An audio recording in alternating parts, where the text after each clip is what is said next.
TV KPM.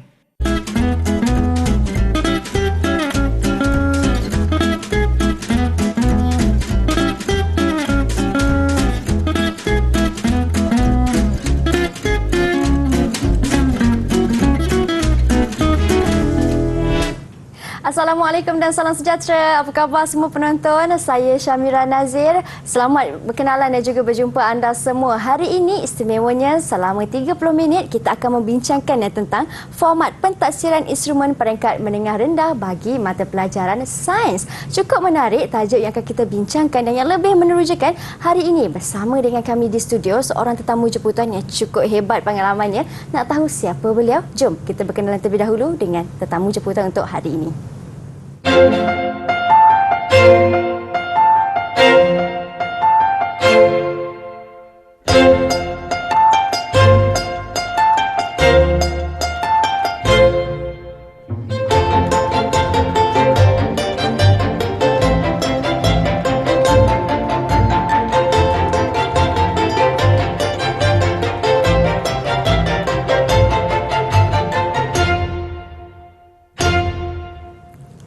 Baik, itu dia sedikit latar belakang tetamu jemputan yang bersama dengan kami. Tetapi sebelum kita teruskan pembincangan kita, suka juga untuk Mira perkenalkan juru bahasa isyarat yang bersama dengan kami di studio, iaitu Cikgu Saiful Amri Sailan dari Sekolah Menengah Pendidikan Khas Vocational Shah Alam Selangor.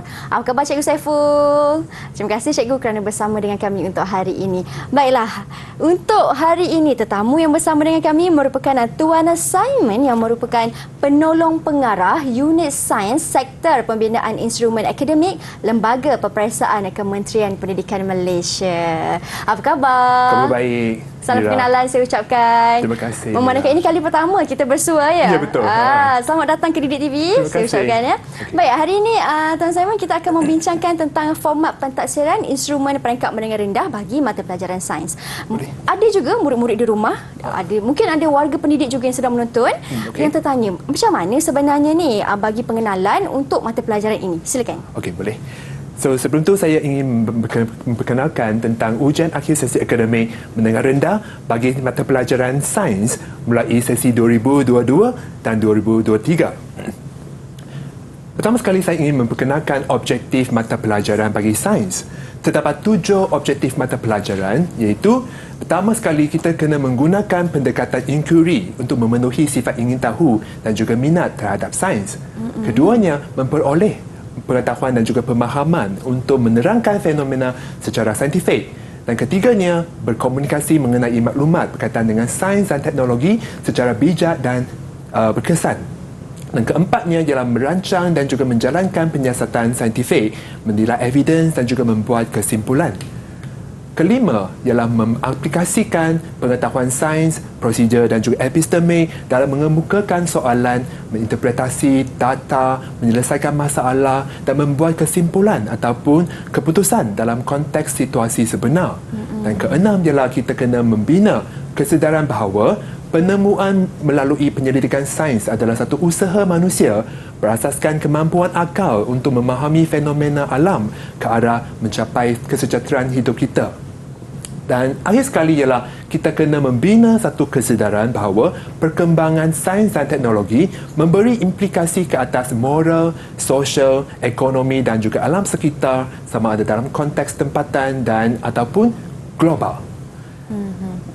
Dan di sini saya nak menerangkan apa yang akan ditaksir dalam ujian akhir sesi akademik sains kita. Terdapat 7 konstruk yang akan diuji dalam ujian sains kita.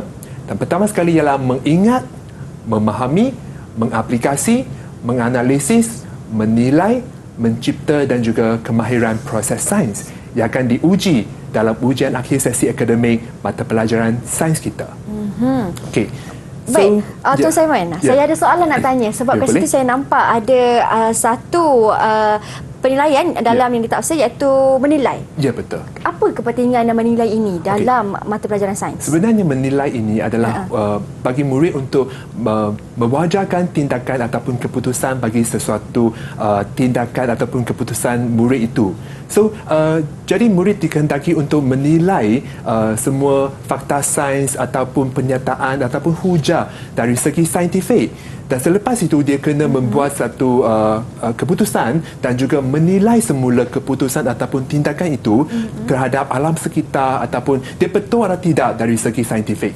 Okey, macam tu. Itulah mengapa pentingnya konstruk menilai ini. Ya, betul. Okey, baik. Dan saya nak tanya Mira juga. Ya. Okey. Ada berapa kemahiran proses sains dalam sains kita? Wah, ada berapa murid-murid di rumah? Ada berapa kemahiran proses sains ya? Ya. Ada 12. Betul sekali. Okey, pandai. Okey. So memang kita ada 12 kemahiran proses sains dalam mata pelajaran sains kita, dan 12 ini ialah memerhati, mengelas, mengukur menggunakan nombor, membuat inference, meramalkan, berkomunikasi, menggunakan perhubungan ruang dan masa, mentafsir data, mendefinisi secara operasi, mengawal pemboleh ubah, membuat hipotesis dan akhir sekali ialah mengeksperimen. Okey. So selepas ini saya akan menerangkan satu-satunya kemahiran proses sains dalam segmen yang kedua dan juga segmen yang ketiga. Dan sekarang saya ingin menerangkan tentang format pentaksiran yang dinanti-nantikan oleh penonton kita ya. So peruntukan masa untuk menjawab soalan ialah 2 jam. Dan jumlah markahnya ialah 100 markah. Terdapat 3 bahagian dalam ujian sains kita iaitu bahagian A, bahagian B dan juga bahagian C. Bahagian A terdapat 20 soalan dengan markahnya 20 markah. Baik. Dan soalan yang akan ditanya ialah item objektif aneka pilihan. Dalam bahagian B pula terdapat 5 soalan dengan jumlah markahnya 20 markah. Dan soalan yang akan ditanya ialah item objektif pelbagai bentuk. Bagi bahagian C, terdapat 6 soalan dengan jumlah markahnya 60 markah. Dan soalan yang akan ditanya ialah item struktur. Dan selepas ini saya akan menerangkan dengan lebih terperinci dalam segmen yang kedua dan segmen yang ketiga tentang setiap bahagian ini. Wow, baiklah, itu dia penerangan yang ringkas tetapi padat oleh Tuan Simon bagi bahagian A, bahagian B serta bahagian C. Ingat murid-murid ada berapa KPS? Ada 12 dan ini antaranya kalau Mira boleh tunjukkan. Kan ada memerhati. Pemerhatian itu pun penting, murid-murid kena tahu bagaimana. Selepas ini Tuan Simon akan bincangkan dengan lebih mendalam lagi bagi setiap bahagian. Kita akan berhenti berehat seketika, kita akan kembali semula selepas ini. Jangan ke mana-mana, hanya di Pentaksiran Sumatif Didik TV KPM.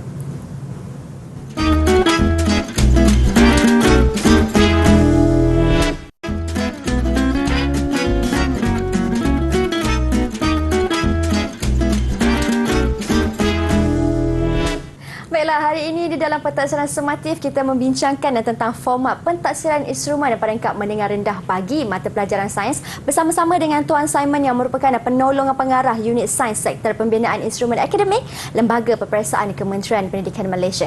Baik Tuan Simon, untuk segmen ini kita nak bincangkan pula bagi bahagian A, bahagian B serta bahagian C. Betul? Betul.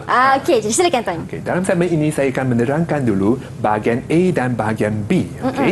So bahagian A tadi saya telah jelaskan bahawa terdapat 20 soalan dengan jumlah markahnya 20 markah dan soalan yang akan ditanya ialah item objektif aneka pilihan. Jadi sekarang saya ingin menunjukkan beberapa contoh soalan dalam bahagian A. Okey. Pelajar ini menunjukkan beberapa haiwan yang terdapat di Malaysia dan termasuklah ular, kura-kura. Okey. Haiwan ini boleh dikelaskan sebagai kumpulan yang mana? Jadi murid-murid di rumah ataupun di sekolah bolehlah menjawab soalan ini. Okey?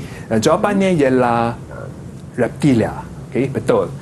Seterusnya, raja ini menunjukkan satu aktiviti yang dijalankan untuk menyiasat sifat bahan P. Okey? Saya nak tanya Mira, apa yang Mira boleh perhatikan dalam raja ini? Mira boleh perhatikan untuk yang pertama, kertas litmus ni berwarna biru. Kemudian apabila dimasukkan ataupun dicelupkan dalam bahan P, kertas litmus itu bertukar menjadi warna merah. Ya, betul. Dan kenapa macam tu? Kalau macam tu, itu sudah semestinya bahan P itu merupakan asid, bersifat asid. Betul sekali. Okey, pandai Mira. Okey, so memang bahan itu telah menunjukkan bahawa eksperimen telah menunjukkan bahawa bahan ini ialah bersifat asid dan di bawahnya manakah yang mempunyai sifat yang sama seperti P? Bersifat asid. Macam kita tahu asid masam, Ya, betul. kan? Jadi kalau tengok daripada pilihan jawapan ini sudah semestinya A, cuka. Betul sekali, pandai. Okey. Okey. So raja yang seterusnya ialah menunjukkan satu aktiviti yang yang dijalankan untuk menunjukkan ciri imej yang terbentuk pada cermin SATA. Yang ini pun salah satu soalan yang akan ditanya dalam bahagian A. Okey. Dan seterusnya, raja ini menunjukkan beberapa jenis makanan, okey, iaitu ayam, telur dan juga kekacang. Dan apakah kelas makanan itu? Murid dikehendaki untuk memerhatikan semua makanan di atas dan selepas itu dia kena membuat pengelasan makanan itu. Dia di bawah protein. Betul. Dan seterusnya, raja ini menunjukkan satu siratan makanan di sebuah sawah padi. Terdapat padi, belalang, burung, katak dan juga ular di sawah padi ini. Okay? So kita tahu bahawa padi merupakan pengeluar dalam sistem ini. Maksudnya padi dia merupakan pengeluar dalam sawah padi ini. Jadi di sini kita kena tahu bahawa yang manakah merupakan pengguna primer. Murid dikehendaki untuk mengetahui bahawa pengguna primer merupakan pengguna yang makan pengeluar, iaitu belalang dan juga burung. Betul. Dan soalan ini berkaitan dengan satu pengiraan di bawah konstruk aplikasi. Okey, raja ini menunjukkan satu kereta mainan berspring. Okey, dan formula telah diberikan. Murid-murid dikehendaki untuk mengisikan ataupun menggantikan formula ini dengan semua angka yang terdapat di dalam stimulus tersebut. Termasuklah GSIM dan juga termasuklah kelajuan dan juga panjang spring yang telah dimampatkan. Apabila murid telah menggantikan semuanya dalam formula itu, bolehlah mencari jawapan, iaitu mencarikan apakah daya yang diperlukan untuk menggerakkan kereta itu. Dan ini di bawah konstruk aplikasi, mengaplikasi. Okay. Dan seterusnya saya ingin memperkenalkan bahagian B pula. Dalam bahagian B terdapat 5 soalan dengan jumlah markanya 20 markah. Dan item ataupun soalan yang akan ditanya ialah soalan objektif pelbagai bentuk. Dan saya ingin menunjukkan beberapa contoh objektif pelbagai bentuk. Termasuklah mengisi tempat kosong di mana murid dikehendaki untuk mengisi apakah jenis daya yang terdapat di alam sekitar kita. Okay? Murid dia sekadar mengisi tempat kosong di ruangan yang disediakan. Okay. Dan seterusnya, yang ini pun merupakan salah satu soalan yang akan ditanya, iaitu murid dikehendaki untuk membulatkan organ yang terdapat dalam sistem perkumuhan. Kita tahulah di sini ada 3 organ, iaitu peparu, ginjal dan juga jantung. Betul. Dan yang manakah 2 organ yang terdapat dalam sistem perkumuhan? Dia kena bulatkan. Yang pertama ginjal. Betul sekali. Dan yang lain ialah peparu. Okey. Dan seterusnya, soalan ini berkaitan dengan mengisi tempat kosong juga. Okay. Perkataan telah diberikan dan merujuk kepada gambar raja ini, murid dikehendaki untuk mengisi tempat kosong dengan menggunakan perkataan yang diberikan dalam ruangan yang disediakan. Okey. Ya. Okey. Dan contoh ini merupakan contoh padanan. Okey. Di sebelah kiri ialah vektor, sebelah kanan ialah penyakit. Kita tahulah vektor di sini ialah nyamuk dan juga tikus. Okay? Dan nyamuk dan juga tikus ini dia akan menyebabkan penyakit tertentu berlaku. Jadi murid dikehendaki untuk mengingat semula apakah penyakit yang disebabkan oleh nyamuk dan juga apakah penyakit yang disebabkan oleh tikus. Kita tahulah bahawa tikus dia menyebabkan leptospirosis. Okay? Manakala nyamuk menyebabkan malaria. Okay. Apabila murid dia padankan seperti itu, dia boleh mendapatkan 2 markah. Okay.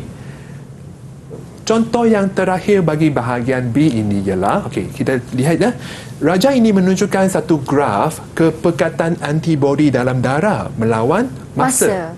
Kita tahu bahawa 2 suntikan telah diberikan. Apabila suntikan pertama telah diberikan, dia kepekatan antibodi dalam darah dia telah meningkat. Tetapi dia berkurang apabila masa berlalu. Dan suntikan yang kedua diberikan kepada pesakit itu ataupun individu itu. Dan tetapi dia pun berkurang juga. Dari sini kita tahu bahawa keimunan ini ialah keimunan pasif buatan. Manakah vaksin telah diberikan kepada pesakit ataupun individu itu. Dan di bawah terdapat 3 pernyataan. Murid dikehendaki untuk menulis benar ataupun palsu bagi pernyataan yang betul ataupun pernyataan yang salah. Jika pernyataan itu ialah betul, dia kena tulis benar di ruangan yang disediakan. Jadi kita lihatlah keimunan ini adalah kekal. Kita tahu bahawa dia tak kekal. Tak kekal kerana dua suntikan telah diberikan, dia akan berkurangan. Betul. Jadi yang ini ialah statement yang palsu lah. Jadi murid dikehendaki untuk membaca setiap pernyataan dan dikehendaki untuk menjawab dengan menulis pernyataan itu benar ataupun palsu bagi pernyataan tertentu. Okey. Baiklah. Begitu juga untuk soalan 2 Roman dan juga 3 Roman. Kena tulis. Ya, betul. Ketiga-tiga pun dia kena tulis, barulah dia boleh mendapat 2 markah. Okey, baiklah. Itu sahaja perkongsian saya dalam bahagian A dan juga bahagian B. Okey, baiklah. Murid-murid, tulis sama ada benar ataupun palsu bergantung kepada soalan yang diberikan. Jangan buat tanda rakyat ataupun tanda pangkal. Itu dah lain, dah luar daripada format soalan yang diberikan. Jadi murid dikehendaki memang kena baca arahan itu dengan sangat teliti dan kena menulis benar ataupun palsu pada pernyataan tersebut. Ya. Baik, Tuan Simon, saya tertarik. Tadi ada satu konstruk di mana konstruk itu ialah konstruk menganalisis. Kan? Betul. Adakah di bawah konstruk menganalisis ini soalan yang diberikan lebih kepada pengiraan dan juga perhitungan? Sebenarnya analisis ini kita memberikan dia banyak data dan murid dikehendaki untuk mencerakinkan data itu dan mencari hubung kait antara kedua-dua data itu. Tak apa, nanti saya akan tunjukkan satu contoh di bahagian C pula. Wah, okey. Boleh? Cukup menarik sebenarnya perbincangan kita pada hari ini. Jadi kawan-kawan nak tahu pula bagaimana jenis ataupun bentuk soalan di bahagian C, kita akan sama-sama tengok selepas ini dan bincangkannya. Kita akan berhenti berehat seketika terlebih dahulu. Jangan ke mana-mana, hanya di Pentaksiran Sumatif Didik TV KPM.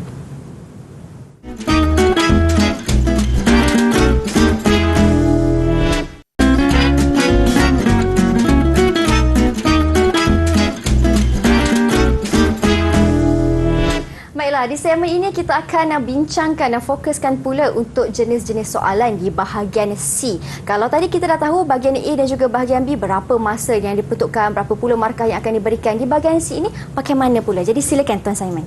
Baik, Mira. So sekarang saya akan terangkan bahagian C. Okey, terdapat 6 soalan dalam bahagian C dengan jumlah markahnya 60 markah. Soalan yang akan ditanya ialah jenis struktur. Okey, dan di sini saya telah menyediakan 2 contoh soalan struktur dari segi KPS, kemahiran proses sains, dan juga dari segi konstruk.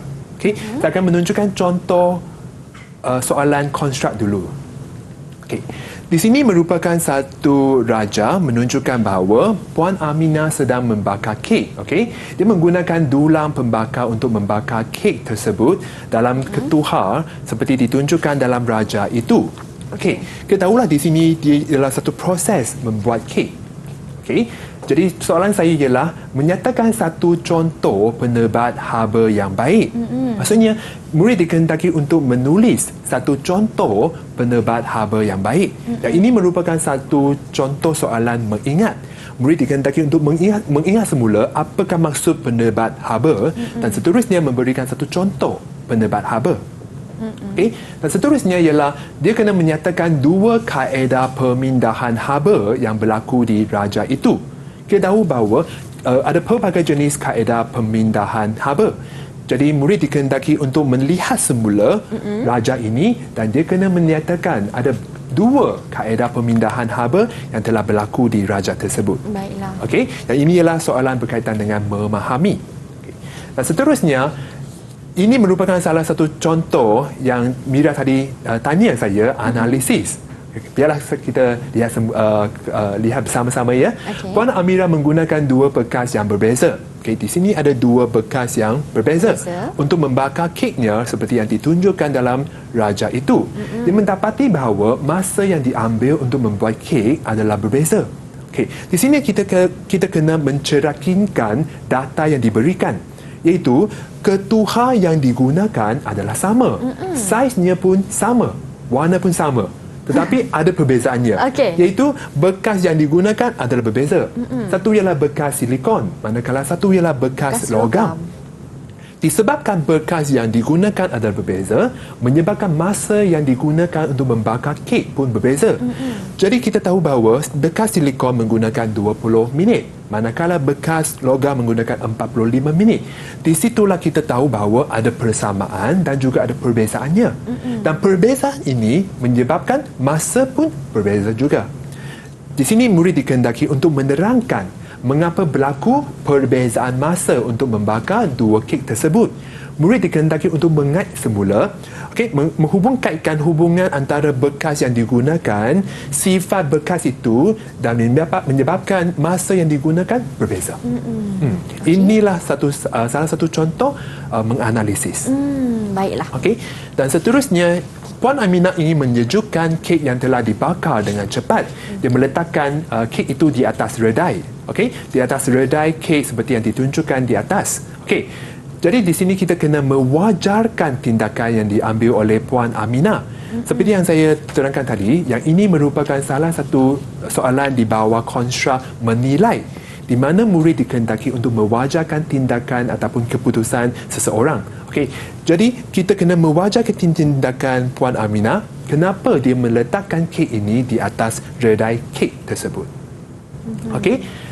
Seterusnya saya ingin menunjukkan beberapa contoh soalan kemahiran proses sains.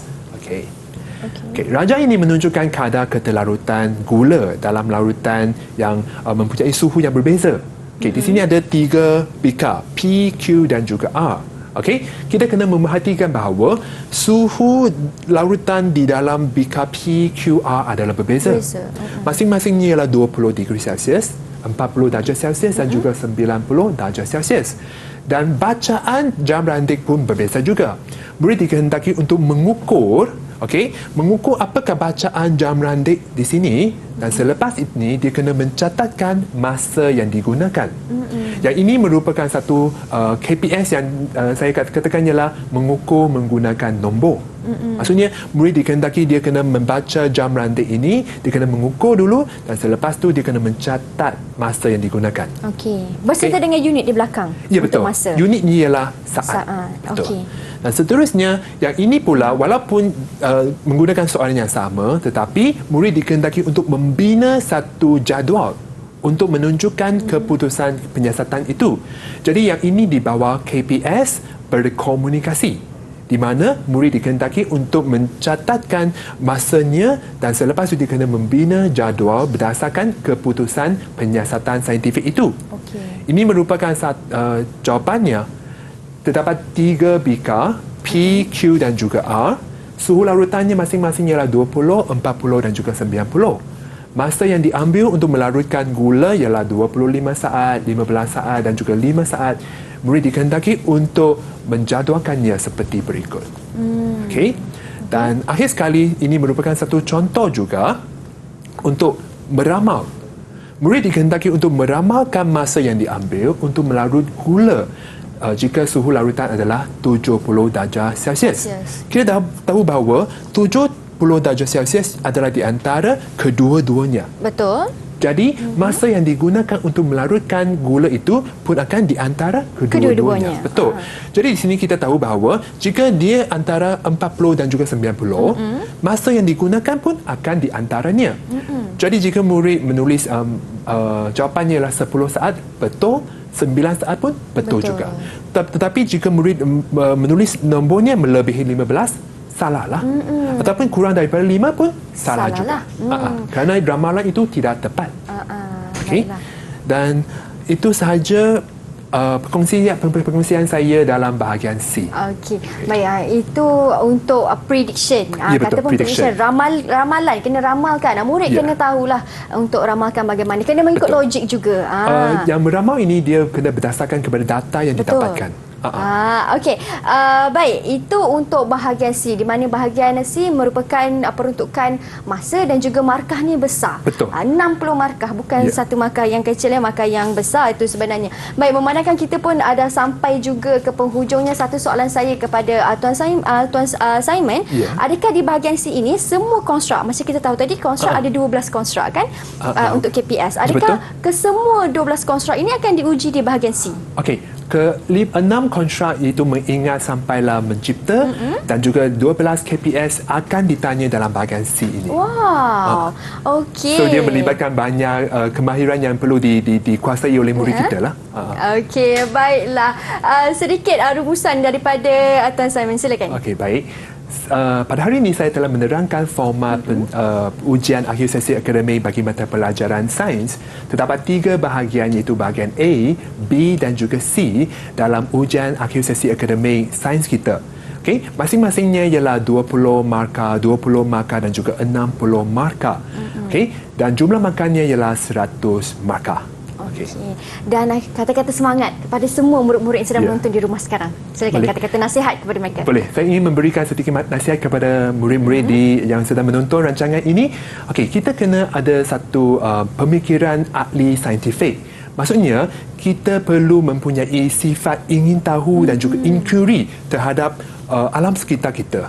Kita kena sentiasa memerhatikan perubahan yang berlaku di sekeliling kita dan di situlah titik permulaan kita belajar sains. Yep, betul. Jadi kita kena sentiasa memerhatikan alam sekitar kita dan sentiasa ada soalan ataupun masalah berkaitan dengan ataupun persoalan tentang alam sekitar itu. Dan dari situlah barulah kita mencari jawapan, mencari sumber untuk menyokong hujah dan di situlah cara kita untuk mempelajari sains. Wow, saya cukup tertarik. Ingat murid-murid, sains itu bukanlah sekadar berdasarkan buku teks semata-mata, tetapi semua yang berada di sekeliling kita ini melibatkan sains. Tengok, tanya kenapa perkara ini boleh berlaku dan cari jawapan seperti mana yang Tuan Simon dah terangkan tadi. Baik, satu perbincangan yang cukup baik dan saya harap memberi pencerahan kepada semua yang menonton, terutama sekali murid-murid supaya mereka tahu bagaimana teknik untuk menjawab soalan bagi pentadsiran instrumen peringkat menengah rendah untuk mata pelajaran sains ini.